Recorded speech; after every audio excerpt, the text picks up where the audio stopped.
Hello everyone. Here এতিয়া আমি আজি বানাৰ হিলছলৈ যাম। আহি এতিয়া টিকেট লৈছোঁ, এইবিলাক লৈছোঁ আৰু লৈ ৰেডি হৈছোঁ দিনটোৰ কাৰণে। 4টামান বজালৈকে তাত হয়তো থাকিব লাগিব আৰু বহুত এক্টিভিটি আছে, সেইবিলাকো কৰিম, দেখাম বাৰু। যি পাৰোঁ আৰু যিখিনি পাৰোঁ কৰিম, যিখিনি নোৱাৰোঁতো নাই বাৰু। ল'ৰা ছোৱালীক লৈ আহিছোঁ যেতিয়া। এয়া আমাৰ ৰাইজ সকল এয়া বহি আছে চবেই। হেল্ল' কেনেকুৱা লাগিছে? একদম মজা মজা লাগিছে। এই আছোৱা কেঁচুৱা লৈ হলেও আমি এইবিলাককে কয় জোচ বুলি। জোচ এয়া পোৱালীয়ে খুটাত বগাই আছে। এয়া আমাৰ হিৰইন এইফালেও আছে এজনী। হেল্ল' কৈ দিয়া। Hello' hello' hello'. আৰু তোমাৰ ফিল কেনেকুৱা?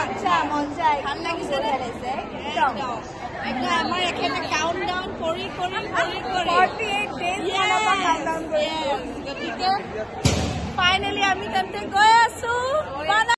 এনেদৰে আমি কেবুল কাৰত উঠি ভিয়েটনামৰ ফেমাছ ব্ৰিজ, বুদ্ধৰ হাতখনৰ ওপৰত যিখন গল্ডেন ব্ৰিজ, ৱৰ্ল্ডৰে ফেমাছ, তাত আমি গৈছিলোঁ।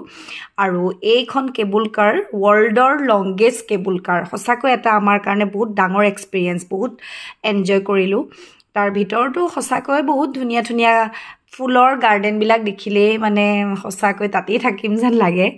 আৰু দিনটো পাৰ কৰিবলৈ ইমান বেছি এক্টিভিটি, সৰু বাচ্চাৰ বা ডাঙৰৰ সকলোৰে কাৰণে। ৰাতিপুৱাই গৈ 4টাই বাজে নে কেইটাই বাজে একো ক'ব নোৱাৰি, একদম মানে ইভিনিং কেতিয়া হয় তো তেনেকুৱা। কিন্তু আমি অকণমান ৰ'দ পালোঁ, বহুত চোকা ৰ'দ আছিলে, সেইকাৰণে গৰম পালোঁ আৰু সেইদিনাখন। তো সেইকাৰণে যিখিনি পাৰোঁ কৰিলোঁ আমি, বাচ্ছা পাৰ্টি লৈ যোৱা কথা যেতিয়া। বাকী সঁচাকৈ ভিয়েটনামৰ এটা খুব ভাল